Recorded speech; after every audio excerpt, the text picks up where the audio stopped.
Programa Por Dentro da Sustentabilidade, com Margarete Aragão. Vai começar o programa Por Dentro da Sustentabilidade, todos os sábados com você, meio-dia. Céu, sal, sul, sol, sábado. O programa Por Dentro da Sustentabilidade está no ar. Boa tarde, ouvintes do programa Por Dentro da Sustentabilidade. Mais um sábado juntos e hoje o nosso tema é muito especial. O nosso tema é sobre a questão da mulher. Está conosco aqui ao nosso lado, nos estúdios da Rádio Bandeirantes, a doutora Ana Tereza Basílio. Ela é vice-presidente da OAB e ela vai conversar conosco sobre várias abordagens, informações, questões relativas à questão da igualdade de gênero, desdobrar essas análises pelas questões da violência à mulher e as referências do perfil das advogadas. É isso mesmo, qualificar você, mulher, que tem interesse na área do direito, interesse na área jurídica, a conhecer melhor e atuar nas causas das mulheres, ok? Então, nós vamos começar a nossa conversa, o nosso bate-papo com a doutora Ana Tereza Basílio. Muito boa tarde, doutora Ana Tereza. Muito boa tarde a você, querida, boa tarde a todas as ouvintes e ouvintes que estão nos prestigiando hoje. Muito obrigada por ter aceito, por estar aqui conosco hoje, no sábado, não é? É uma honra. Obrigada. E vamos conversar sobre a sua atuação, sobre a atuação da OAB, que tem esse envolvimento tão sério, né, numa questão tão complexa, não é? Porque os ouvintes, as pessoas que acessam as mídias, né? Nós estamos numa realidade, não é, ouvinte? Não tem como fechar os olhos para isso, de violência à mulher. Não é? É um contexto quase histórico-antropológico, não é? O que está acontecendo, de uma estatística impressionante, não é? O que está acontecendo nos últimos anos quanto à questão da mulher na nossa sociedade, na especificidade das violências, não é? Da violência à mulher. Nós temos uma realidade cruel hoje em dia, né? Esta semana nós tivemos aí também alguns crimes, não é? De grande significado, as interpretações jurídicas, não é? Dessas circunstâncias que estão se desenvolvendo a cada dia. Então, são assassinatos cruéis, não é? Como foi pelas costas, não é? Esta semana com a Franciele, São Paulo, né? Aparentemente, pelo que passou na imagem, foi. Nós tivemos também aí a realidade das meninas que são violentadas sexualmente e seguidos de assassinato. Não é? São temas delicados, quase temas tabus, mas nós temos que falar sobre isso, não é? Sem dúvida nenhuma. Eu acho que o que está acontecendo agora, na verdade, já acontecia antes e era menos divulgado e menos denunciado. Eu acho que agora nós estamos detectando as mulheres mais proativas, as mulheres elas estão denunciando, estão expondo essas situações que são epidêmicas no Brasil, né? Nós estamos num período de grave violência contra a mulher e isso também, me parece, também é uma consequência das mulheres estarem alcançando mais liberdade, mais espaços, mais participação no mercado de trabalho, e isso gera, infelizmente, esse tipo de reação patológica, né, de alguns, principalmente companheiros, maridos, ex-maridos, que reagem muito mal a essa natural participação da mulher na sociedade, dessa liberdade, né, de atuação da mulher, e isso tem gerado essa lamentável reação. Mas eu acho que nós estamos aqui falando de um problema que já existia de uma maneira muito grave e era muito pouco noticiado. É verdade, doutora. E vamos usar as nossas ferramentas tecnológicas, não é? para apresentar isso aos vários segmentos da nossa sociedade, né? Se já existia e agora está vindo mais à tona, nós temos a função de realmente sistematizar as informações, comunicar para que a sociedade saiba a verdade. Sem dúvida. E eu tenho muita preocupação ainda, principalmente no interior do nosso estado, com a falta de informação sobre a violência contra a mulher. Nós da OAB temos visitado muitas localidades, inclusive no interior do estado, e locais em que não há delegacias especializadas, não há informações. Muitas mulheres reportam nas nossas visitas que elas são vítimas de violência, mas elas não querem levar às delegacias essa informação, porque não tem delegacia especializada no local. Muitas vezes o delegado é amigo ou se relaciona com o marido, com a família do marido, e a mulher, então, fica numa situação muito difícil, porque o poder público alega que em algumas localidades não tem delegacias porque não tem os números para tê-las, e não tem os números porque não tem delegacia.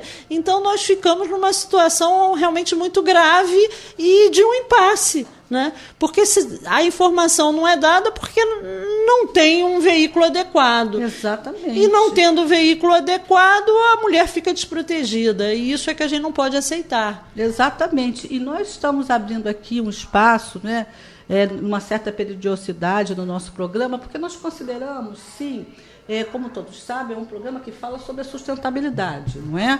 Mas nós temos algumas referências de documentos que nos reportam as informações estruturais das nossas compreensões sobre essa sustentabilidade. E uma delas é a Agenda 2030, o documento da ONU, não é? Uma média de 200 países aderiram a este documento, que nós temos 17 ODS, Objetivo do Desenvolvimento Sustentável, que preconiza, né, oferece de referência ao mundo inteiro, né, as circunstâncias pelas quais, de maneira sistemática, nós podemos atuar, né? São 17, acaba que esses 17, né, eles fazem parte de uma realidade única, não é? Eles estão sistematizados, e o número 5, exatamente, não é? Que trabalha com a questão da igualdade da mulher, também vai desdobrar na questão das causas que estão contextualizando essa igualdade. E uma delas é a causa da defesa contra esse tipo de violência. E também a ODS número 5, das metas fixadas pela Organização das Nações Unidas, ela também diz respeito a um tema muito caro às mulheres, que é a representação feminina nos cargos relevantes. Com certeza. Então, exatamente esse viés, doutora Ana Tereza, nós vamos, então, dar um início aqui à nossa entrevista propriamente dita, para que os nossos ouvintes, né, e senhores e senhoras, jovens, né, estudantes, entendam até didaticamente, não é, como é que funciona alguns segmentos internos da OAB, para que todos saibam que, embora nós estejamos passando por uma circunstância de políticas públicas, né, que estejam afetando a nossa realidade de produção de conhecimento, teoria e prática jurídica, né, o direito, né, tem uma interpretação muito importante, né, na realidade política que nós estamos atravessando, mas que os advogados estão atentos, estão produzindo, estão de modo atuante nessas referências sociais. Então, há uma engenharia jurídica social, sem dúvida, não é, que está conectada com a realidade. Então, não é uma produção teórica que esteja distanciada da realidade, né, da realidade concreta, não é? Eu concordo com você. Me parece que o grande foco desse problema, a origem desse problema, é a falta de participação feminina nos cargos eletivos. Eu acho que daí várias outras consequências extremamente indesejáveis decorrem. Só para você ter uma ideia, hoje, nos principais cargos, no Congresso Nacional, no Senado Federal, nós fizemos um estudo na OAB e as mulheres hoje representam em torno de 10% a 15% das casas legislativas no Brasil. Ou seja, nós somos metade da população e nós... Um mínimo de porcentagem de atuação. Com mínimo de percentagem de atuação. E o que é pior, quem está produzindo as leis não reflete a sociedade brasileira, que é composta 50% por mulheres. Nós não somos minoria. Exatamente. E também, em contrapartida, nós temos que propagar a ideia de que as mulheres precisam também acessar as informações. Nós estamos na era da tecnologia, nós estamos passando por uma revolução. Não é? Há pouco tempo eu realizei um trabalho muito inicial, de uma pequena pesquisa, né, onde eu perguntava aos transeuntes, às mulheres, né, se elas sabiam o que era DEAN. Então, eu, assim, de uma maneira muito informal, não é? Quase assim uma espécie de ludicidade, não é? Assim, um momento lúdico, informal, né? Eu perguntava, o que é DEAN? Então, entre assim, 30 mulheres, umas 2 me informaram, me disseram exatamente o que seria. Então, as outras não sabiam que era DEAN. Não é? E muitas delas portavam nas suas vivências, experiências, problemas seríssimos. Então, a lacuna da informação, né? Por isso a importância do engajamento e da busca da informação. Da busca da informação. Mas eu também queria aqui lançar uma ideia que eu tenho dito em vários seminários sobre esse assunto. Eu fui durante 4 anos desembargadora eleitoral no TRE. Então, essa falta de representatividade política é algo que realmente me incomoda de uma maneira muito profunda. E nós estamos num ano de véspera de eleições muito importantes para os nossos prefeitos, para os nossos vereadores. E eu gostaria de dizer o seguinte para as mulheres. Nós precisamos mudar essa realidade. É claro que as leis de cotas podem nos auxiliar de alguma maneira, mas nós temos um instrumento muito mais poderoso e já está na nossa mão, que é o voto. É verdade. Nós somos, na OAB, e isso é uma das minhas ideias absolutamente firmes, no sentido de que a OAB não se envolve em nenhum tipo de política, nem direita, nem esquerda, nem centro. Nós estamos acima dessas disputas. A OAB é uma instituição que tem uma importância social acima dos momentos eleitorais.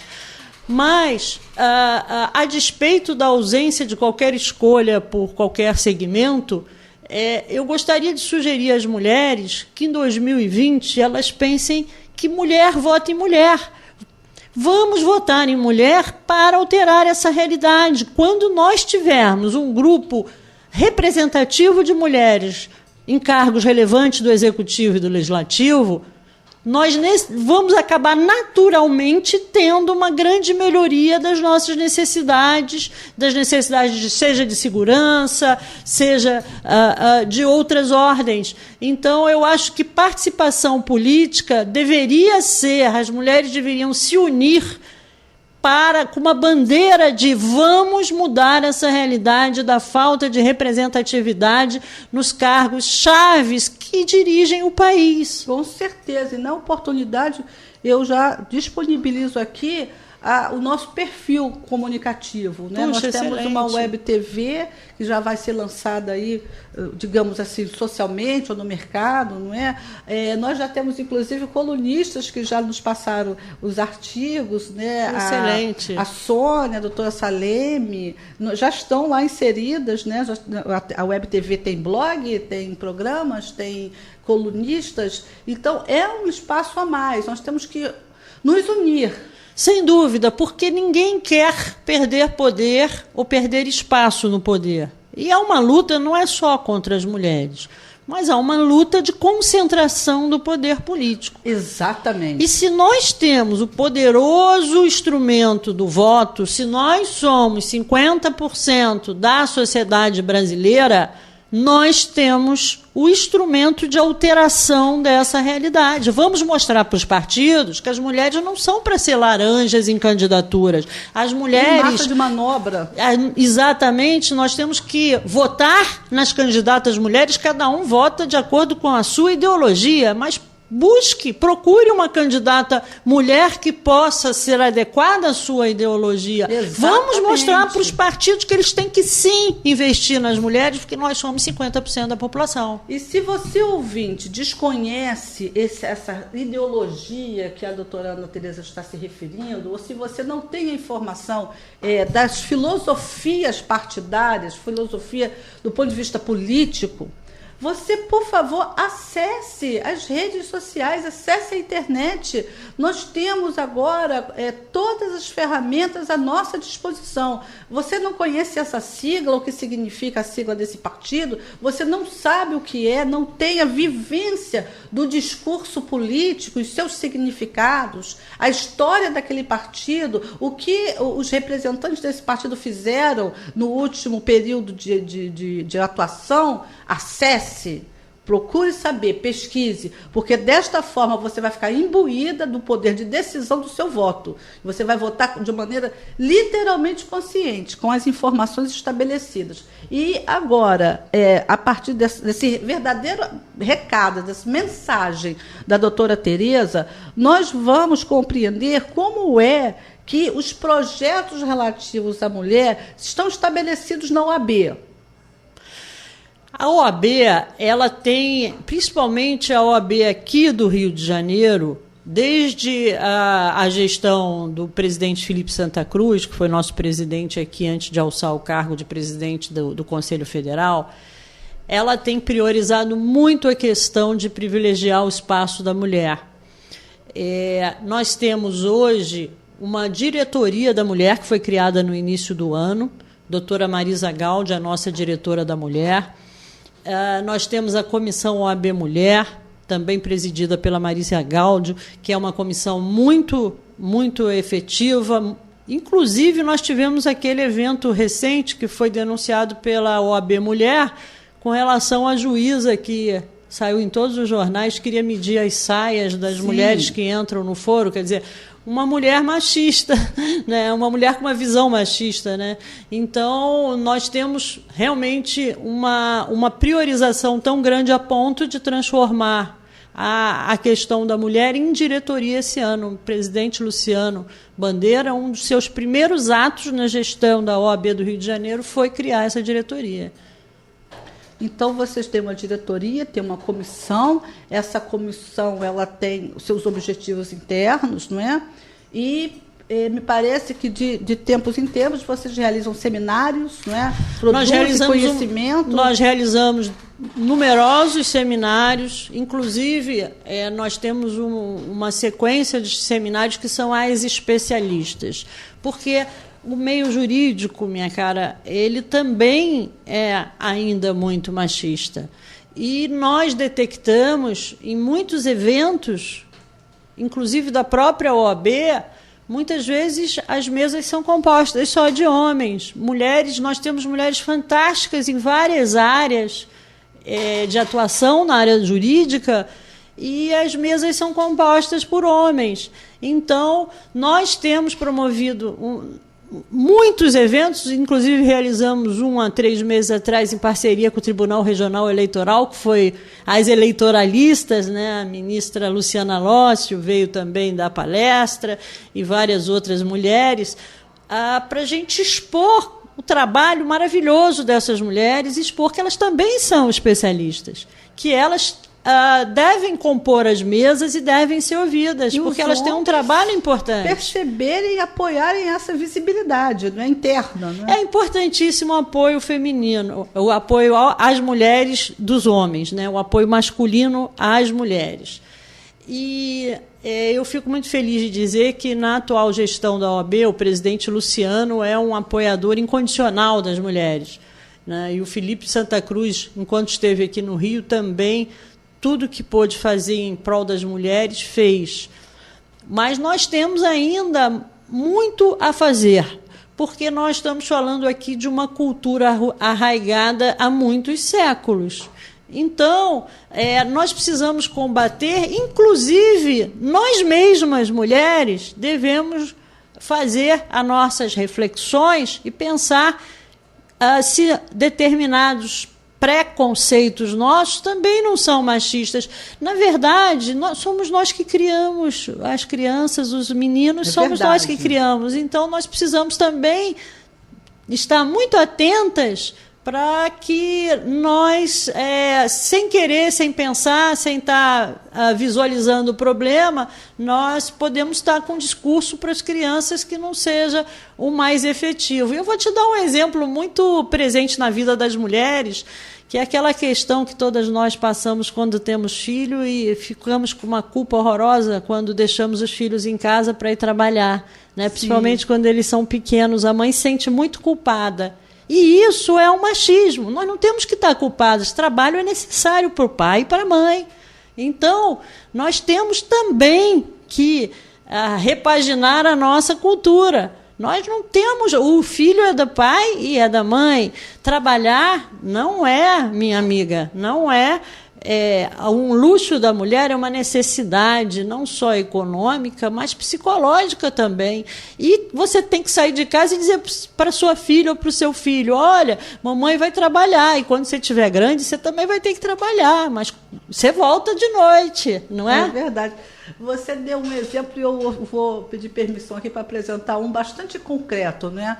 Eu sempre aproveito como estratégia de fala, às vezes até em palestra, esse exemplo, não é? Aí na questão da mulher.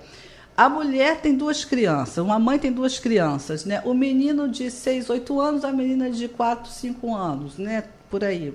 Uma diferença pequena de uns 2 anos e meio. O menino está mais agitado porque a menina está com um tablet ou um joguinho ou um game ou alguma coisa assim.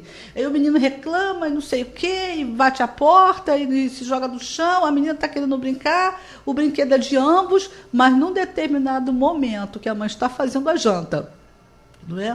Já está com tudo atrasado, são 8 horas da noite, ela já trabalhou o dia inteiro. Ela já foi para casa de metrô ou de ônibus, não é? Ela arranca da mão da menina e passa para a mão do menino para ele se aquietar, e ela distrai a menina com qualquer outra coisa, dá uma boneca, dá um outro livro, mas naquele momento ela faz uma opção, uma escolha de Sofia. Cuidado com essa escolha de Sofia. Porque pode passar a impressão para a menina que computador e o trabalho que ela estava fazendo é coisa mais de menino do que de menina. E isso é uma imagem muito ruim. Não é a opção da mãe. A opção da mãe. Isso é muito negativo.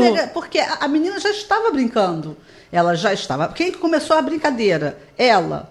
Então, se ela já estava brincando, você vai optar por uma outra brincadeira, vai aguardar, vai negociar o momento. Sem dúvida. Não é? Ou vai brincar junto. Isso é um exemplo muito bom da imagem machista. Da educação diária. Da educação.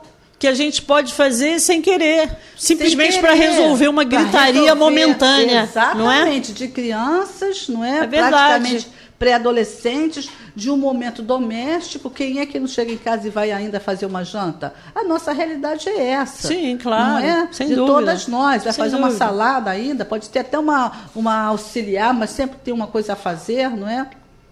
Então, nós temos que ter muito cuidado com isso, porque na hora que esse menino reage dessa forma, e se as mães têm esse tipo de comportamento subliminar, às vezes por uma pressão momentânea, e ela vai dar repetição a isso de uma outra maneira, num outro momento, de uma outra forma, essa linha contínua vai formar um adulto machista.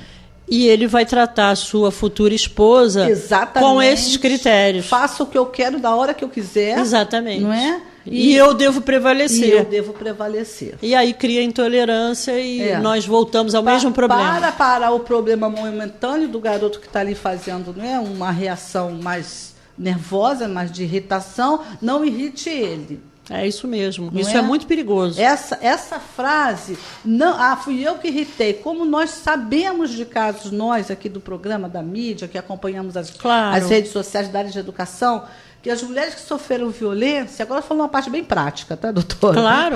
Elas sempre falam em algum momento, quando elas já não querem mais falar do assunto, não é? Porque aquela tolerância interna da mulher muitas vezes é rasa, ela quer se livrar daquilo, ela não quer resolver, ela quer se livrar, não é? São duas coisas diferentes. Ela fala a frase feita, mas fui eu. Mas ele só fez isso uma vez, tá, doutor? Pode ir para o delegado. Ou então, olha, mas eu irritei muito ele.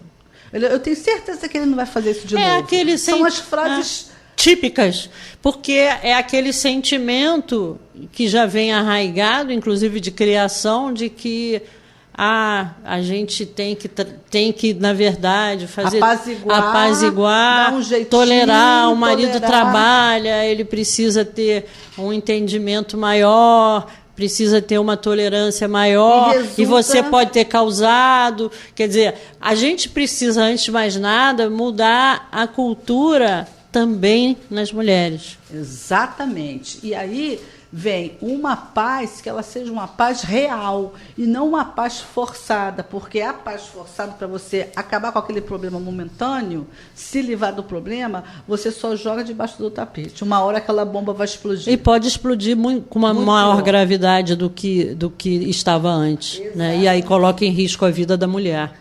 Doutora Ana Tereza, em algum momento aí, alguns minutinhos atrás, a senhora fez referência aí do papel da mulher dentro, né, da visibilidade da mulher dentro da OAB, da questão até da composição da mesa, não é, coisa e tal, e as referências até da possível interferência do machismo, né, dentro mesmo da OAB, como em outros segmentos, sim. Não é? Como é que a senhora, uma mulher que está no cargo de vice-presidente, né, dentro de uma realidade delicadíssima, complexa, que é a questão do direito no Brasil, com as nuances, né, da problemática do Brasil. Nós temos uma desestruturação política evidente, que afeta várias interpretações sociais, não é? Nós temos aí toda a dificuldade educativa, não é, de formação do bom advogado, não é? Nós temos corrupções em várias áreas de atuação, nós temos o machismo, não é? Nós temos o pouco espaço para a mulher nos cargos, não é? E poucas mulheres que queiram alçar esses cargos, como a senhora mesma acabou de falar, sejam eles de área de direito, ou área política, ou uma área que tem uma interferência social mais significativa, entre aspas, que seria tipicamente, não é, masculina. Como a senhora se estabelece, como é que é a sua experiência, como você poderia passar uma mensagem, né, de vivência, a sua própria experiência, né, o seu discurso, né, corroborado pela sua própria experiência, né, para as nossas ouvintes que estão em casa agora do sábado, muitas delas já chegaram de uma prainha, não é? Já estão começando a preparar ali o almoço. Eu gosto desse horário, é um horário familiar. Sem dúvida. Não é? É um horário onde as profissionais, né, estão com a sua família e também, ao mesmo tempo, é um momento mais relaxadinho, não é? Nós estamos em casa, estamos com o nosso eu mais solto, não é? Vendo alguma televisão, ouvindo um rádio, ouvindo uma música, e é quando a gente vai tratar de coisas sérias, mas de uma forma assim, quase que em família, não é? Então, por isso eu digo, como é a sua experiência como mulher, advogada, dentro de um país com tantas questões, né? Alçar, estar no cargo de vice-presidente da OAB. Eu, na verdade, do ponto de vista profissional, sempre tive muita dificuldade, e as dificuldades são grandes, seja para o homem, seja para a mulher.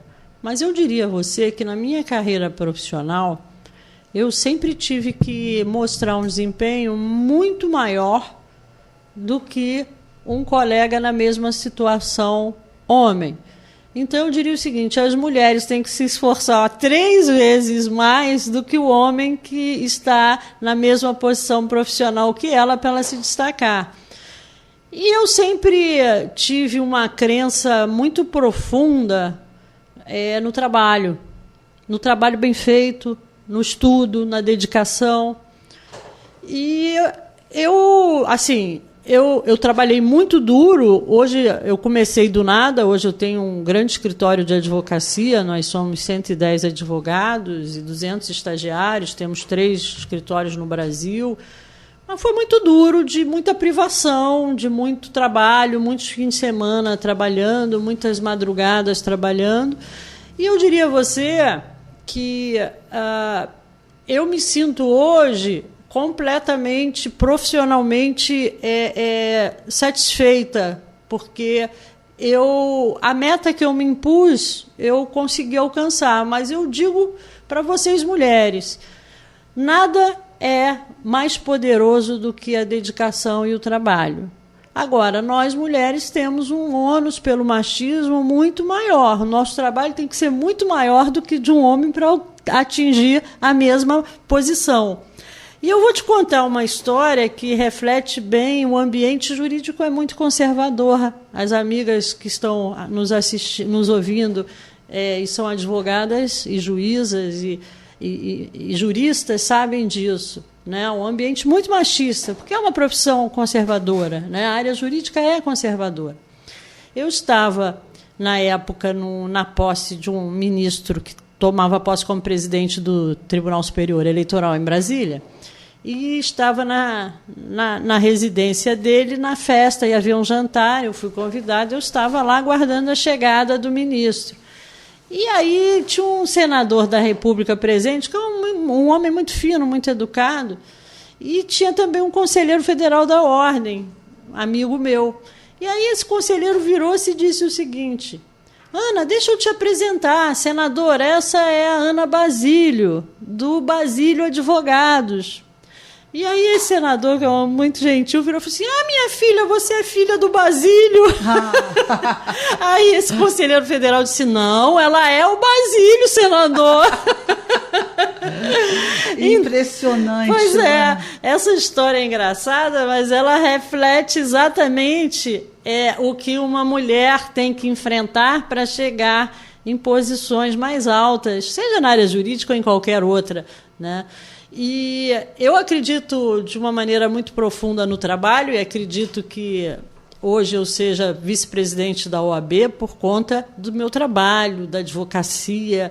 Eu não tenho nenhuma outra pretensão que não seja ser advogada. Eu sou apaixonada pela minha profissão, eu me dedico profundamente à profissão e acho que hoje eu estou nessa posição por conta do trabalho desenvolvido na área jurídica. Agora, a gente precisa conquistar a igualdade no sentido de que as mulheres não tenham que se trabalhar 3 vezes mais ou algumas vezes mais do que os homens para alcançar as mesmas posições. Quer dizer, o caminho é muito mais duro, é muito mais cheio de pedras para nós mulheres. Superar. Mas nós conseguimos. É possível superar? Sim. É possível superar, porque tem algo mais poderoso do que o machismo, do que qualquer outra idiosincrasia, que é o trabalho. Eu acredito profundamente nisso. Mas, de fato, as mulheres são muito sacrificadas e elas, para alcançarem essas posições, elas sabem que têm que abrir mão de muita coisa, de muita parcela da vida privada. E isso hoje é muito desequilibrado entre homens e mulheres ainda, infelizmente. Infelizmente. Eu vou seguir a linha do seu raciocínio, falando de uma experiência minha pessoal, que vai corroborar aí a sua fala, mas dentro de um outro contexto. Eu sou historiadora também, trabalhei com história da ciência, não é? E trabalhei muitos anos numa grande instituição científica, uma das maiores do mundo aqui no Rio de Janeiro. E eu sou historiadora, era pesquisadora e convivia, né, com cientistas. Eu não sou cientista da área biológica, né, sou da área social, mas convivia ali, não é, para fazer aquele trabalho que eu realizava até então com os cientistas. Então, eu via a dificuldade quando era chefe de departamento, uma cientista, não é? Uma mulher. Tanto que hoje existem já alguns grupos, né, de incentivo, né, mulheres na ciência, esses grupos assim, sérios. Se eu não me engano, até a ONU tem um grupo desse também, mulheres na ciência, jovens mulheres na ciência, meninas na ciência, já para ir encaminhando a mulher para a ciência. E eu percebi muito, né? Porque como eu era de história, a educação é exatamente o contrário, é tida como a área feminina, né? Eu já tenho uma outra perspectiva disso também, que todas as vezes que eu falo que eu sou professora, eles me dão um papel crepô e um bloco e um lápis. Eu falei, não é isso. Não é? Claro. Tem que ter também a sua... Claro. a reavaliação da função do professor, que é um outro universo. Até convido a senhora para estar aqui com alguns professores para analisar essas posturas referentes aos professores, até do ponto de vista da dignidade do salário do professor, não é? Mas, enfim, relativo à questão da área científica, pesquisadoras com publicação em revistas científicas do mundo inteiro, pós-doutoras, não é? Falando vários idiomas, e quando chegava assim, na sala, né, dos laboratórios, né, sempre pergunta, o chefe de departamento, aí vinha uma mulher, né? Aí, não, eu queria falar com o chefe de departamento, né? Então, nunca identifica a mulher na chefia de um cargo, né? E eu via isso diariamente, é muito interessante, né? Então, a ciência também, né, aí em solidariedade, sem né, dúvida, está também no mesmo problema. No mesmo problema. E a educação, né, essa área que é a minha formação, educação ambiental, educação, história, né, literatura. Eu tive a oportunidade, eu comecei a fazer as minhas graduações muito nova, né, então eu consegui fazer um segmento aí de qualificação. E já tem o contrário, né? É aquela exacerbação do papel do feminino dentro do perfil da profissão, que atrapalha. Sim, também atrapalha.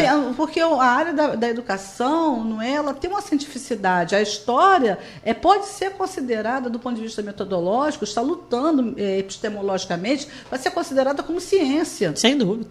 Não é? Na sua cientificidade, na sua historicidade, inerente às suas metodologias, sem com dúvida. Outro nível de verificabilidade. Não há a menor Como dúvida. vai verificar para que isso tenha um reconhecimento científico? É uma questão interna da produção de conhecimento teórico da história. Sem dúvida. Não é? Então, ela vai ter, ou já tem, está trabalhando para isso, a sua cientificidade. Agora, ainda assim, está dentro de um patamar, digamos, aceito na interpretação de funções femininas das profissões. E isso também é constrangedor, porque você não tem um discurso onde você possa atuar, por exemplo, nas causas histórico-políticas, porque sempre vai remeter a pessoa que é formada em história à professora de história, mas sempre assim, aquela professorinha. Professora do primário. Que, aliás, é muito respeitável. Nada contra. Nada contra, é muito respeitável. Mas é sempre uma coisa que... Mas é estigmatizado. A professora do primário. Mas é estigmatizado. Pega a professora do primário e fala assim, não, mas você gostaria de participar de uma mesa de seminário? Não, mas como assim, não é? Então, você tem sempre aquela ideia que aquela professora é professorinha e está com aquele papel crepom na mão. Sem dúvida. E nós, há não tantas décadas, a sociedade brasileira via a mulher faz normal, o homem faz direito, medicina ou engenharia. Esse o pensamento generalizado. Eu me lembro bem, eu tenho quase 60 anos. Eu me lembro que na minha época... Eu estava no final daquela fase interpretativo-social de que todas as mulheres teriam que fazer o normal. É verdade. Eu não quis fazer o normal, já era diferente. Nós precisamos lembrar que na década de 60 do século XX, as mulheres precisavam da assinatura do marido para praticar atos da vida civil. É impressionante esse Eram dado. Consideradas relativamente incapazes. E nós não estamos tantas décadas assim à frente desse período. É verdade. Relativo à questão da qualificação, né, que nós falamos aqui, como é que está? Você tem alguma experiência nesse sentido acadêmico? Você é professora também? Ou você conhece? Como é que estão sendo aí renovadas no quesito mulher, a questão da qualificação do direito, né? Dentro das universidades, pós-graduação específicas para a questão da violência à mulher e por aí, você tem... Eu tenho visto muitos trabalhos universitários voltados para a mulher, principalmente para o lado da violência da mulher, mas também de outras naturezas, sobre a questão do espaço social da mulher. Nós temos visto uma produção acadêmica muito importante nessa área, tanto em mestrados quanto em doutorados.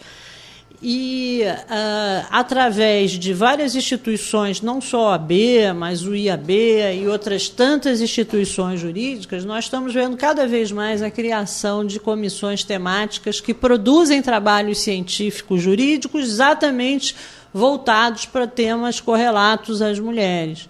né? Eu acho que, nesse aspecto, houve, sim, uma grande melhora de cenário, um crescimento do interesse mesmo no estudo e nas formas de combate a essa realidade. Eu acho que nós estamos num caminho de realmente tratar desse assunto com a seriedade que ele merece.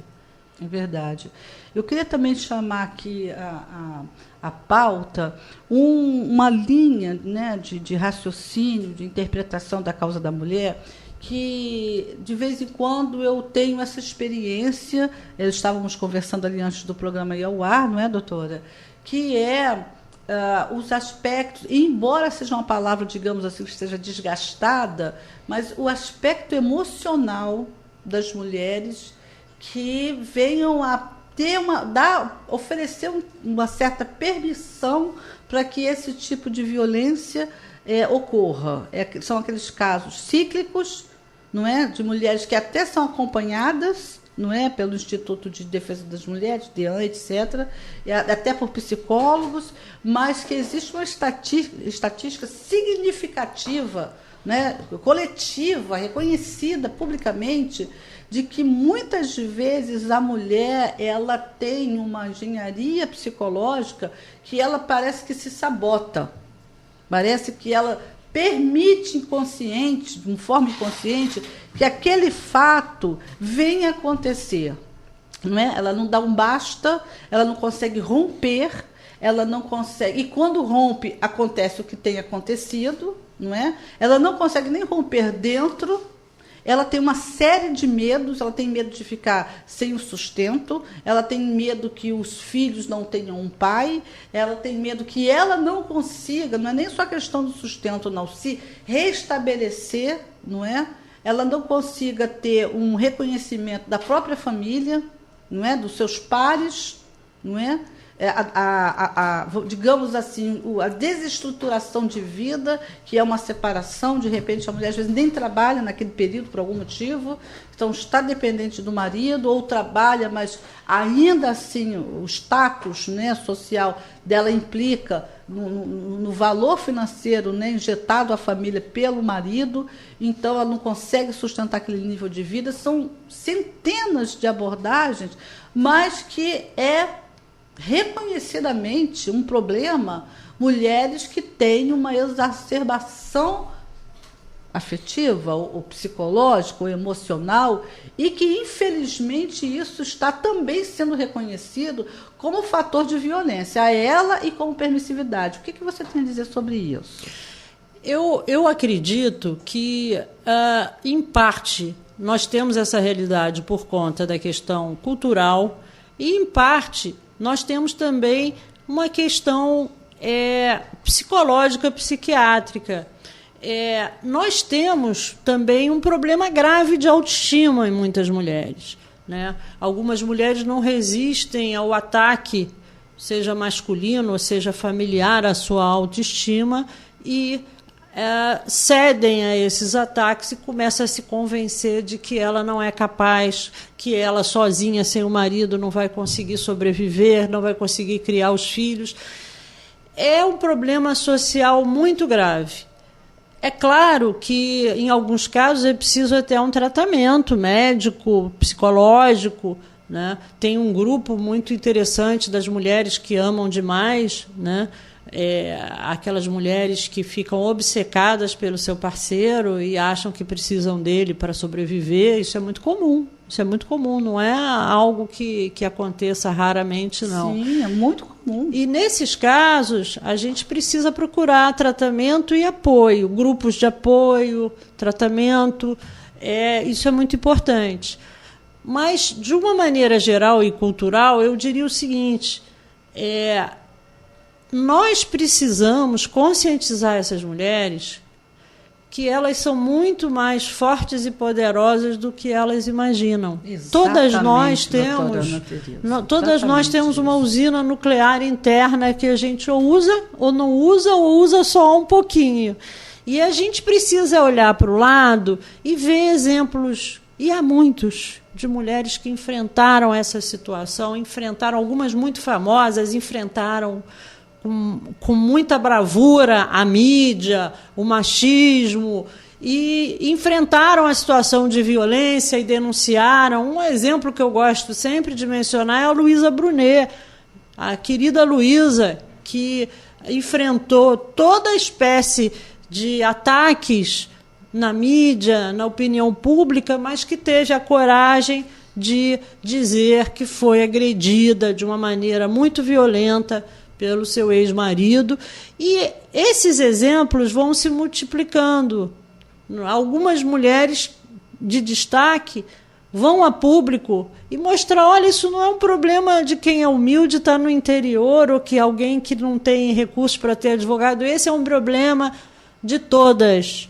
E nós precisamos nos conscientizar que nós temos uma força interior muito grande. E muitas mulheres criaram sozinhas seus filhos, e todos estão muito bem, ou ficaram muito bem, e é possível, sim, viver sem violência, viver sem um massacre psicológico. É verdade, massacre psicológico.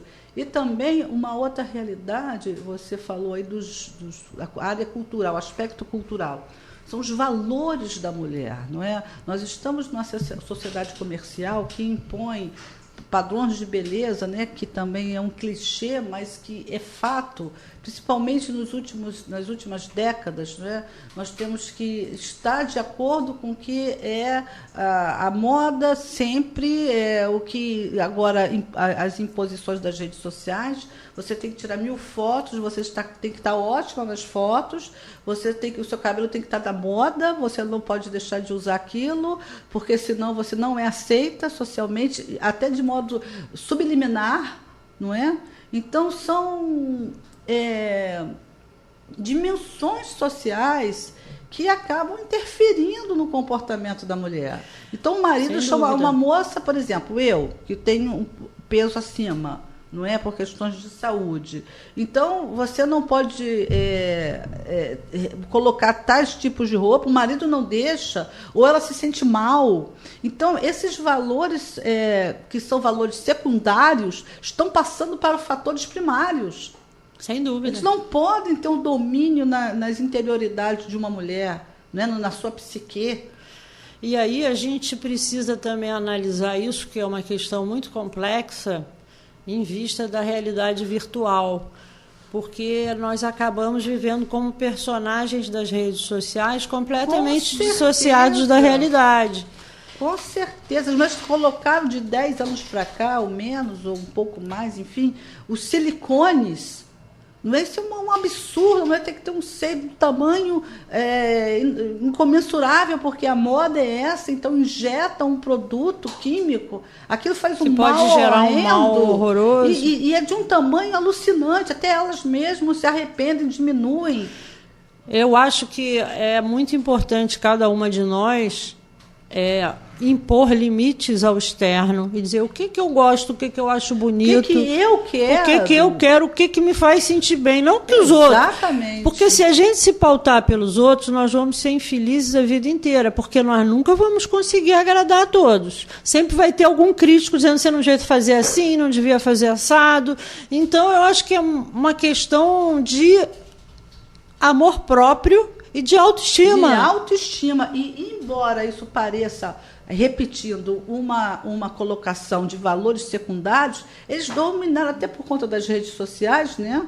Eles dominaram mais ainda. Mais ainda, e as pessoas ficaram... O universo feminino. E, antagonicamente, as pessoas ficaram mais sozinhas nessa realidade de rede social. A quantidade de suicídio que nós estamos aí vendo. Porque as pessoas vivem uma vida artificial nas redes sociais, exatamente, acabam ficando mais distantes do contato próximo com outras pessoas e vão se isolando naquela prisão de conceitos, de exigências, e isso pode gerar uma infelicidade muito profunda. E centraliza todo o seu fundamento de felicidade no namorado, em alguém que conheceu pela internet. Ou na quantidade de curtidas, o seu humor varia de acordo com a quantidade de curtidas. Nós precisamos sempre ter o leme da nossa vida e o leme da nossa felicidade.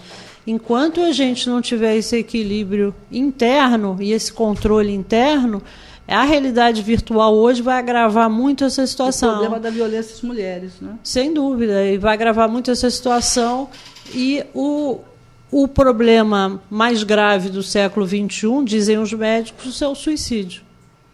É um tema que também merece um programa, merece. Né, do ponto de vista jurídico. Merece. Doutora Ana Tereza, nós já estamos, né, finalizando aqui o nosso programa de hoje. Contudo, nós temos aqui um espaço, não é, muito importante, que nós damos muito valor, que é a área dos livros, não é? Eu puxo né, o contexto para o meu lado. Eu sou professora de literatura, tenho vários projetos aí nessa área, e na abordagem ambiental, na abordagem social, na abordagem da mulher. Então, nós temos já a informação que você tem um projeto interessantíssimo, né, chamado Porte de Livros, né? É verdade, esse projeto é desenvolvido pela OAB, em parceria com a CAARGE. Nós criamos esse projeto no início deste ano, quando começou o debate da questão porte de armas, e a discussão nacional era se o limite do porte de armas, se devia ser liberado ou não.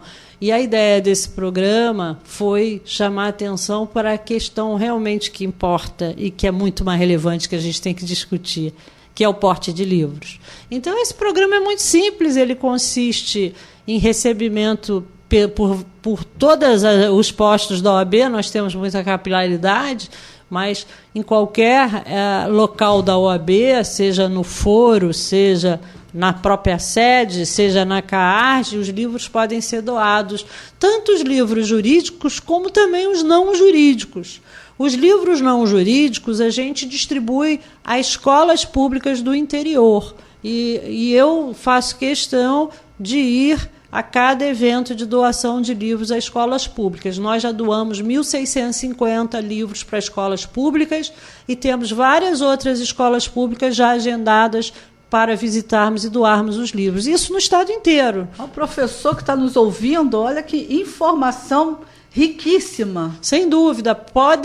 Basta entrar em contato com a OAB que nós vamos agendar e vamos doar livros. Nós temos, graças a Deus, recebido um volume muito grande de doações da sociedade, muitos livros não jurídicos para adolescentes, para crianças, e já doamos em Campos, já doamos em Santa Cruz, já doamos em Mendes, já doamos em Belford Roxo, em São João de Meriti, em Niterói, e em numerosos lugares. Então, uma escola pública, a última foi no centro, sexta-feira passada. Uma escola pública maravilhosa no centro do Rio de Janeiro, com 1.200 alunos. Nós doamos uma estante para lá. E eu tenho ficado positivamente muito impressionada com o trabalho dos nossos professores das escolas públicas. Eles fazem um trabalho maravilhoso com poucos recursos. E eu tenho visto as crianças fazerem grupos de poesias, grupos de leitura. Olha, eu tenho ficado realmente com uma alegria muito grande a cada visita nessas escolas. E os livros jurídicos nós distribuímos pelas subseções do interior da OAB. Nós já também distribuímos um volume bastante grande de livros jurídicos para que os advogados do interior tenham acesso à literatura importante jurídica. Então, nossa meta é conseguir doar uma estante para cada subseção da OAB. Mas, meus parabéns, eu como profissional de literatura, né, fico emocionada, não é, de ouvir essas palavras, esse projeto, porque é difícil para uma professora de literatura, né, ter acesso ao conteúdo, né? Porque não é ela, é a turma. E os livros são caros também, né? Essa é uma dificuldade, os livros são caros. Mas se a gente criar uma corrente do bem, de doação, o livro, depois que você leu, passa adiante. Alguém vai ler e vai abrir as portas dessa pessoa. Isso é sustentabilidade, doutora. Isso é sustentabilidade. E isso daí é investimento no nosso país, na civilidade, na educação, que é o que tem de mais importante. A senhora sabe, agora eu vou apresentar aqui um fato que talvez seja interessante, né, dentro do seu métier. Eu tenho um trabalho que a gente chama de o Clube do Livro, não é? E para o ano que vem nós estamos saindo com Cultura e Livros, que vai ser gravado lá no Real Gabinete Português de Leitura. No momento nós já estamos implantando, né, o Clube do Livro. E uma das áreas de atuação nós temos uma palestra, né, que nós falamos sobre alguns autores, alguns livros. Sensacional. Eu conheço o seu projeto e ele é maravilhoso. Obrigada. E até eu queria aqui publicamente fazer um convite para, quem sabe, nós celebrarmos um convênio do porte de livros com o Clube do Livro. Muito obrigada. Os objetivos são os mesmos, né? Verdade. Disseminar a cultura, a leitura. É verdade. Nós temos uma área de atuação que é muito interessante, e eu particularmente acho muito interessante, que já até de certa maneira eu já falei com algumas pessoas da OAB e nós estamos verificando. Quem sabe agora não seja oportunidade. Existe um estudo nosso sobre Jane Austen, que é uma escritora fantástica. Né, fantástica. E em um dos livros dela, né, que é uma das nossas, né, humildes especialidades, né, que é Jane Austen e Machado de Assis, né? E dentro de uma obra dela chamada Razão e Sensibilidade, que é maravilhosa, numa única página, nós temos a característica jurídica de uma forma tão explícita que nós conseguimos fazer uma palestra toda só com uma folha, frente e verso, da Sem primeira dúvida. página da obra, Razão e Sensibilidade. Não entramos nem na obra, nós só comentando e analisando uma folha dessa Essa é a obra. riqueza da literatura. E eu queria te dizer que eu também sou uma aficionada por Machado de Assis. Ah, que bom! Eu li toda a obra dele, toda. Eu acredito que eu também li quando criança. E releio de vez em quando algumas que eu particularmente adoro.